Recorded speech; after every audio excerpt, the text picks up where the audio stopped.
എല്ലാവരുടെയും കയ്യില് ഇഷ്ടം പോലെ പഴയ ചുരിദാർ ഉണ്ടാവും അല്ലെ.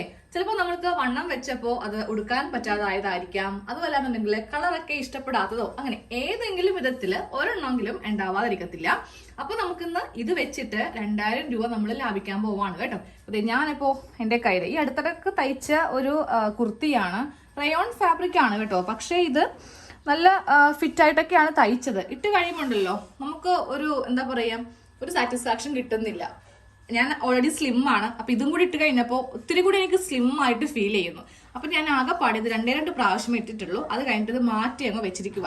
അപ്പൊ ഞാൻ വിചാരിച്ചു ഇതെന്റെ മോൾക്ക് ഒരു ഫ്രോക്ക് ആയിട്ട് കൊടുക്കാന്ന്. എല്ലാവർക്കും അറിയാം, കുട്ടികളുടെ ഡ്രസ്സ് എന്നൊക്കെ പറയുമ്പോൾ നല്ല റേറ്റ് ആണല്ലേ. ഒരു സാധാരണ ഒരു ഫ്രോക്കിനാണെങ്കിലും 1500 അല്ലെങ്കിൽ 2000 ബിലോയൊക്കെയാണ് വരുന്നത്. അപ്പൊ നമുക്കിത് വെച്ചിട്ട് നല്ല ഭംഗിയായിട്ട് തയ്ച്ചെടുക്കുവാണെങ്കിൽ കറക്റ്റ് റെഡിമെയ്ഡ് പോലെ തോന്നിക്കുന്ന ഒരു വെസ്റ്റേൺ ഫ്രോക്കാണ് ഇന്ന് ചെയ്യാൻ പോകുന്നത് കേട്ടോ. അതും നമ്മുടെ കയ്യിലുള്ള പഴയ ചുരിദാർ വെച്ചിട്ട്. ഇതിനായിട്ട് ഞാനിപ്പോ ഇവിടെ അംബ്രല്ല കുർത്തിയാണ് എടുത്തിരിക്കുന്നത്. നിങ്ങൾക്ക് വേണമെങ്കിൽ സ്ലിറ്റ് ഇല്ലാത്ത, അതായത് എ ലൈനോ ഇല്ലെങ്കിൽ പ്ലീറ്റഡോ അതും അല്ലെങ്കിൽ അനാർക്കലിയോ, പഴയ അനാർക്കലിയൊക്കെ ഇഷ്ടം പോലെ ഉണ്ടാവും. ഇതിപ്പോ ട്രെൻഡൊക്കെ മാറിയത് കൊണ്ട് ഇപ്പൊ ആരും തന്നെ ആ നെറ്റിന്റെ അനാർക്കലി ഒന്നും യൂസ് ചെയ്യാറില്ല. അപ്പൊ അത് വെറുതെ മടക്കി വെക്കേണ്ട, അത്യാവശ്യം നല്ല റേറ്റ് കൊടുത്തിട്ടായിരിക്കും നമ്മൾ വാങ്ങിച്ചതും. അപ്പോൾ അതൊക്കെ എടുത്തിട്ട് ഇതുപോലെയൊക്കെ ഒന്ന് ചെയ്ത് നോക്കാം കേട്ടോ. അപ്പൊ നിങ്ങൾക്ക് പെൺമക്കളില്ലാന്നുണ്ടെങ്കിൽ കസിൻസിനോ അടുത്തുള്ള കുട്ടികൾക്കോ ആർക്ക് വേണമെങ്കിലും ചെയ്ത് കൊടുക്കാം. വെറുതെ ആ തുണി ഇരുന്ന് അലമാരയിൽ ഇരുന്ന് നശിഞ്ഞു പോകുന്നത് നല്ലതല്ലേ, ആർക്കെങ്കിലും അത് ഉപകാരപ്പെടുന്നത്. അപ്പൊ ഞാൻ ദേ ഇവിടെ യോക്കും സ്കേർട്ടും സെപ്പറേറ്റ് ചെയ്തുകൊണ്ട് ഇവിടെ നിന്ന് ഇങ്ങനെ അങ്ങോട്ട് നിന്ന് കട്ട് ചെയ്ത് അങ്ങോട്ട് എടുക്കുവാണ് കേട്ടോ. ആ ഒരു സ്റ്റിച്ചിന് തൊട്ട് താഴെ വെച്ചിട്ട് ഇങ്ങനെ അങ്ങോട്ട് കട്ട് ചെയ്തെടുത്തു. ഈ ഒരു ഫ്ലെയർ തന്നെ ഞാൻ ഫ്രോക്കിന് കൊടുക്കുന്നുണ്ട്, ഇതൊന്നും മാറ്റുന്നില്ല. അപ്പൊ നമുക്ക് വേണമെങ്കിൽ ഈ ഒരു സൈഡ് സ്റ്റിച്ച് ഒഴിവാക്കാം. ആദ്യമേ ചെയ്ത് കൊടുക്കേണ്ടത് നമ്മളുടെ മക്കളുടെ ഈ ഒരു ഭാഗത്തെ വണ്ണം, അതായത് വേസ്റ്റ് റൗണ്ട് എടുക്കാം. ഫുൾ ആയിട്ടുള്ള റൗണ്ട് ആണ് നമുക്ക് വേണ്ടത്. അതിന്റെ കാൽഭാഗം പ്ലസ് അതിനെ കൂടെ 1 ഇഞ്ച് തയ്യൽ തുമ്പ് ചേർത്തിട്ട് വേണം ഇവിടെ മാർക്ക് ചെയ്യാൻ വേണ്ടിയിട്ട്. അപ്പൊ എന്റെ മോൾക്ക് ഇവിടെ വരുന്ന വണ്ണം 6 ഇഞ്ചാണ് കേട്ടോ. അതിനെ കൂടെ 1 ഇഞ്ച് തയ്യൽ തുമ്പും കൂടി കൂട്ടിയിട്ട് ഞാൻ 7 ഇഞ്ചിൽ ഇവിടെ ഇങ്ങനെ മാർക്ക് ചെയ്യുവാണ്. ഈ ഭാഗത്തുനിന്ന് വേണം നമുക്ക് ഇങ്ങനെ അങ്ങോട്ടൊന്ന് കട്ട് ചെയ്ത് കൊടുക്കാൻ വേണ്ടിയിട്ട്. ഇവിടെയും ചെറിയ ഒരു കർവ് ഷേപ്പ് ഓൾറെഡി ഉണ്ടാവും, നമ്മൾ കട്ട് ചെയ്ത് പോയതുകൊണ്ട്. എന്നാലും ഞാൻ ചെറുതായിട്ടൊന്ന് ഷേപ്പ് ചെയ്ത് കൊടുക്കുന്നുണ്ട്. ഇതുപോലെ ഇങ്ങനെ വെച്ചിട്ട് ഇങ്ങനെ ഒന്ന് ഷേപ്പ് ചെയ്യുക കേട്ടോ. ഈ ഒരു സൈഡ് ഭാഗം ഇങ്ങനെ കൂടെ കട്ട് ചെയ്ത് മാറ്റി. ഇനി വേണ്ട ലെങ്ത് നമുക്ക് എത്ര ഇഞ്ചാണോ വേണ്ടത് ആ ഒരു ലെങ്ത് കൊടുക്കാം. ലെങ്ത് ഞാൻ മോൾക്ക് 25 ഇഞ്ചാണ് കൊടുക്കുന്നത് കേട്ടോ. അതായത് സ്കേർട്ട് പോർഷൻ ലെങ്ത് 25, 1.5 ഇഞ്ച് തയ്യൽ തുമ്പ് വിട്ടിട്ട് 26. നമ്മളുടെ എല്ലാം നല്ല ലോങ് കുർത്തി ആയിരിക്കും. ഇപ്പോൾ കിഡ്സിന് ചെയ്യുമ്പോൾ നമുക്കതിൽ കുറച്ച് വ്യത്യാസം വരുത്തണം കേട്ടോ. ഇവിടം വരെ 26 മാർക്ക് ചെയ്തു. ഈ ഭാഗം വരുമ്പോൾ 26 കറക്റ്റ് മാർക്ക് ചെയ്യാം. എന്നിട്ട് മുകളിലേക്ക് വെച്ചിട്ട് ഒരു 3 ഇഞ്ചിൽ ഇങ്ങനെ അങ്ങോട്ട് കൊടുത്തിട്ട് വേണം ഇതൊന്ന് കട്ട് ചെയ്ത് എടുക്കാനായിട്ട്. ഇങ്ങനെ അങ്ങോട്ട് കട്ട് ചെയ്ത് മാറ്റുക കേട്ടോ. സ്കേർട്ട് പോർഷൻ കഴിഞ്ഞു കേട്ടോ. യോക്കിന് ഈ ഒരു തുണി തന്നെ എടുക്കാം വേണ്ടിയിട്ട് ഈ ഒരു ഭാഗം ഇങ്ങനെ ഒന്ന് മടക്കി വെച്ചിട്ടുണ്ട് കേട്ടോ. ഇതിൽ നിന്ന് നമുക്ക് ചെറിയൊരു കഷ്ണം സ്ലീവിൽ നിന്ന് എടുത്തു വെക്കേണ്ടി വരും. കാരണം ഇപ്പൊ എൻ്റെ മോൾക്ക് യോക്ക് ലെങ്ത് ആയിട്ട് 12 ഇഞ്ച് വേണം. അതെ, ഞാൻ കിട്ടുന്ന ഭാഗത്ത് നിന്ന് ഇങ്ങനെ ഒന്ന് സ്ട്രെയിറ്റ് ആക്കി കൊടുക്കുന്നുണ്ട്. അതുപോലെ തന്നെ താഴെയും നമുക്കൊന്ന് ഈ ഒരു ഷേപ്പിൽ ഇങ്ങനെ അങ്ങോട്ട് ആക്കിയിട്ട് വേണം ബാക്കിയുള്ള തുണി സ്ലീവിൽ നിന്ന് എടുത്തു വെക്കാൻ വേണ്ടിയിട്ട്. താഴെ ഇങ്ങനെ ഒരു കർവ് ഷേപ്പ് കൊടുത്ത് നിർത്തുക. അത് കഴിയുമ്പോൾ ഞാൻ ഈ ഒരു ഭാഗത്ത് നിന്നും കൂടെ ഇങ്ങനെ ഒന്ന് ചെയ്യുന്നുണ്ട്. ഇവിടെ നിന്ന് ഇങ്ങനെ ഒരു പീസ് എടുക്കുന്നുണ്ട് കേട്ടോ. നമ്മൾ ഇതുപോലത്തെ ഒരു കഷ്ണം ഇങ്ങനെ ഒന്ന് കട്ട് ചെയ്ത് എടുത്തിട്ടുണ്ട് കേട്ടോ. ഇനി ഇതിൽ നിന്ന് ഈ ഭാഗത്ത്, അതായത് നമ്മുടെ ഈ ഒരു ആം ഹോൾ സ്റ്റാർട്ട് ചെയ്യുന്ന ഭാഗം കണ്ടില്ലേ, ഇവിടെയൊക്കെ നമുക്ക് തുണി എത്തത്തില്ല. അപ്പോൾ ഇവിടെ നിന്ന് നേരെ സ്ട്രെയിറ്റ് ആയിട്ട് താഴത്തേക്ക് ഇങ്ങനെ ഒരു ലൈൻ വരച്ച് കൊടുത്തിട്ട് ഇതും കൂടെ കട്ട് ചെയ്ത് ഞാൻ മാറ്റുവാണ് കേട്ടോ. ഇതുപോലെ ഒരു കഷ്ണം ഇങ്ങനെ ഒന്ന് കട്ട് ചെയ്ത് ഇങ്ങനെ എടുത്തിട്ടുണ്ട്. ഇങ്ങനെ ഇങ്ങോട്ട് എടുത്തിട്ടുണ്ട്. ഇനി നമുക്കിതിൻ്റെ സൈഡ് ഭാഗത്തേക്ക് വേണ്ടിയിട്ട് 2 കഷ്ണം തുണി വേണം. അതായത് ഇതുപോലത്തെ 2 സ്ട്രിപ്പ് വേണം. ഇതുപോലത്തെ 2 സ്ട്രിപ്പ് ഇവിടെയും വെച്ച് കൊടുക്കുക. അത് കഴിയുമ്പോൾ നമുക്ക് ഇവിടെയും വെച്ച് കൊടുക്കാം. ഇതുപോലത്തെ 2 കഷ്ണം കൂടെ വേണം. അത് ഞാൻ സ്ലീവിൽ നിന്നാണ് കട്ട് ചെയ്ത് എടുക്കാൻ പോകും.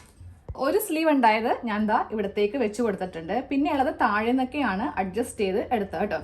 പിന്നെയുള്ള 2 കഷ്ണം ഇവിടേക്ക് അങ്ങോട്ട് വെച്ച് കൊടുക്കുക. ഇനിയിപ്പോൾ നമ്മുടെ കയ്യിൽ വലിയ വലിയ പീസസ് ഒന്നുമില്ല, എല്ലാം ഇതുപോലെ ഒന്ന് ജോയിൻ ചെയ്ത് ഇനി എടുക്കണം. എന്നാലേ ഒരു ഫ്രോക്ക് ആക്കാൻ പറ്റുള്ളൂ. നമ്മുടെ കയ്യിലുള്ള കുറേ കുഞ്ഞു കഷ്ണം തുണി ഒരുമിച്ച് വെച്ച് തയ്ക്കുമ്പോൾ നല്ല ഭംഗിയുള്ള ഫ്രോക്ക് ആവും. ഇപ്പോൾ കാണുമ്പോൾ നിങ്ങൾ വിചാരിക്കും ഇതെങ്ങനെയാ ഒരു ഫ്രോക്ക് ആവുക, ഇത് ഏത് ഡിസൈൻ ആയിരിക്കും, ഇത് കാണാൻ കൊള്ളത്തില്ലേ എന്നൊക്കെ പല ചിന്ത നമുക്ക് വരും. അവസാനം കണ്ടു കഴിയുമ്പോഴേ ആ ഒരു ലുക്ക് നമുക്ക് മനസ്സിലാവത്തുള്ളൂ. അപ്പോൾ ആദ്യമേ നമുക്കിതിൽ കുറച്ച് തയ്യലൊക്കെ വരുന്നുണ്ട്.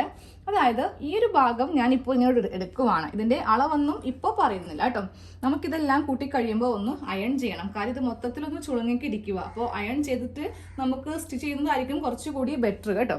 ഇനി ഇതേ ഈ ഒരു കഷ്ണം എടുക്കുക. ഇത് ഞാൻ 2 ആക്കിയിട്ടില്ല, 2 ആക്കാൻ പോവാണേ. നമ്മുടെ കയ്യിലുണ്ടായ കുറെ പീസുകൾ നമ്മൾ ഇങ്ങനെ ഒന്ന് ജോയിൻ ചെയ്ത് ഒറ്റൊരു കഷ്ണം ആക്കാം കേട്ടോ. ഇതിപ്പോ യോക്കിന്റെ ഫസ്റ്റ് പാർട്ടാണ്, അതായത് ഫ്രണ്ട് പാർട്ടാണ്. ഇതേപോലെ തന്നെ കുറെ കഷ്ണങ്ങളുണ്ട്. ഇതെല്ലാം നമുക്ക് കൂട്ടിയെടുത്തിട്ട് ബാക്ക് പാർട്ട് ഒന്ന് റെഡിയാക്കാം. അപ്പോൾ അതെങ്ങനെയാണെന്ന് കാണിച്ചു തരാം. ഫസ്റ്റ് ഈ ഒരു കഷ്ണം ഇങ്ങനെ വെച്ച് കൊടുക്കുക. താഴെ ഇങ്ങനെ കർവ് ഷേപ്പ് ചെയ്തില്ലേ, ആ കഷ്ണം വെച്ച് കൊടുക്കുക. എന്നിട്ട് നമുക്ക് സ്ലീവിന്റെ ഈ ഒരു ഭാഗത്ത് നിന്ന് ഇതുപോലത്തെ ഒരു കഷ്ണം ഉണ്ടായിരുന്നല്ലോ, അപ്പോൾ ഇതിങ്ങനെ വെച്ചിട്ട് നല്ല വശവും തമ്മിൽ ചെറിയൊരു യു ഷേപ്പിലൊന്ന് കൂട്ടി തയ്ക്കണം കേട്ടോ. എന്നിട്ട് നമുക്ക് നമ്മുടെ ലെങ്ത് അനുസരിച്ചിട്ട് മുകൾ ഭാഗത്ത് നിന്ന് ഇങ്ങനെ ഒന്ന് കട്ട് ചെയ്ത് സ്ട്രെയിറ്റ് ആക്കാം കേട്ടോ. നമുക്ക് ഇതിന്റെ ഈ ഒരു സൈഡിൽ ഈ തുണി വെച്ചിട്ട് ഇങ്ങനെയും അടിക്കണം, അതുപോലെ തന്നെ ഈ തുണി വെച്ചിട്ട് ഇങ്ങനെയും തയ്ക്കണം. അപ്പോൾ ഇതുപോലെ ഇങ്ങനെ ഈ 2 പീസ് ഇങ്ങനെ കൂടെ ആക്കി എടുത്തിട്ടുണ്ട്. ഇനി വേണം നമ്മുടെ യോക്കിന്റെ അളവനുസരിച്ചിട്ട് ഇതൊന്ന് കട്ട് ചെയ്യാൻ വേണ്ടിയിട്ട്. അപ്പോൾ ഞാൻ മോൾക്ക് യോക്ക് ലെങ്ത് ആയിട്ട് 12 ഇഞ്ച് കൊടുക്കുന്നുണ്ട്. അതിൻ്റെ കൂടെ 1 ഇഞ്ച് തയ്യൽ തുമ്പ് ചേർത്തിട്ട് 13 ഇഞ്ചിൽ മാർക്ക് ചെയ്ത് കൊടുക്കുവാണ് കേട്ടോ. അത് കഴിയുമ്പോൾ നമുക്കിതിൽ ഷോൾഡറും മറ്റു കാര്യങ്ങളൊക്കെ ഒന്ന് മാർക്ക് ചെയ്ത് കൊടുക്കാം. ഷോൾഡറിന്റെ അളവ് 5.5 ഇഞ്ചാണ്. ഞാനിപ്പോൾ കുറച്ച് സ്ലീവിനും കൂടെ ചേർത്തിട്ട് ഒരു 7.5 ഇഞ്ചോളം എടുക്കുന്നുണ്ട്. ഈ ഭാഗത്ത് നിന്ന് നമുക്ക് ആം ഹോൾ ലെങ്ത് എത്ര വേണമോ അതിവിടെ ഇങ്ങനെ മാർക്ക് ചെയ്യാം. അത് കഴിയുമ്പോൾ ഇവിടെ ഒന്ന് ചെസ്റ്റ് മാർക്ക് ചെയ്യാം. ചെസ്റ്റ് 6.5 ഇഞ്ചാണ്. 2 ഇഞ്ച് ചേർത്തിട്ട് 8.5 ഇഞ്ചിൽ ഞാൻ ഇവിടെ ഇങ്ങനെ ഒരു പോയിന്റ് കൊടുത്തു കേട്ടോ. എന്നിട്ട് ഇവിടെ നിന്ന് ഇങ്ങനെ സ്ട്രെയിറ്റ് ആയിട്ട് ഇവിടേക്ക് ഇങ്ങനെ ഒരു ലൈൻ ഇങ്ങനെ അങ്ങോട്ട് കൊടുക്കുവാണ്. അത് കഴിയുമ്പോൾ നമുക്ക് വേസ്റ്റ് ആണ് മാർക്ക് ചെയ്യേണ്ടത്. വേസ്റ്റ് വരുന്നത് 6 ഇഞ്ചാണ്. 2 ഇഞ്ച് തയ്യൽ തുമ്പ് ചേർക്കുമ്പോൾ 8 ഇഞ്ച്. നേരെ ഇതിങ്ങനെ അങ്ങോട്ട് വരച്ച് കൊടുക്കുക. ഇതിലധികം കാര്യങ്ങളൊന്നുമില്ല, വളരെ സിമ്പിളായിട്ട് ചെയ്യാവുന്നേ ഉള്ളൂ. ഈ ഭാഗം ഇങ്ങനെ ഒന്ന് ഷേപ്പ് ചെയ്ത് കൊടുക്കുക. അത് കഴിഞ്ഞിട്ട് ഇവിടെ നിന്ന് ഇങ്ങനെ കട്ട് ചെയ്ത്, ഇപ്പോൾ ആം ഹോൾ ഇല്ലാത്ത കൊണ്ടിട്ടാണ് നമുക്ക് അധികം ഇതിൽ വളവ് ഇതുപോലെ കർവ് ഷേപ്പ് ഒന്നും ഇല്ലാത്ത കേട്ടോ. ഇവിടെ നിന്നാണ് ചെറിയൊരു കർവ് ഷേപ്പ്. അപ്പോൾ ഇങ്ങനെ ഒന്ന് കട്ട് ചെയ്ത് കഴിഞ്ഞു. ഇനി നേരെ നെക്കൊന്ന് ചെയ്യാം. 2.5 ഇഞ്ചാണ് നെക്കളവ്. ഫ്രണ്ട് നെക്കും ബാക്ക് നെക്കും ഒരുപോലെ അങ്ങോട്ട് 3 ഇഞ്ചിൽ ഇറക്കുവാണ് കേട്ടോ. എന്നിട്ട് ഇതുപോലത്തെ ഒരു നെക്ക് കുറച്ചുകൂടി വീതി കൊടുക്കുന്നുണ്ട്. അതായത് ഒരു ബോട്ട് നെക്ക് പോലെയാണ് ചെയ്യുന്നത്. ഇങ്ങനെ അങ്ങോട്ട് ചെയ്ത്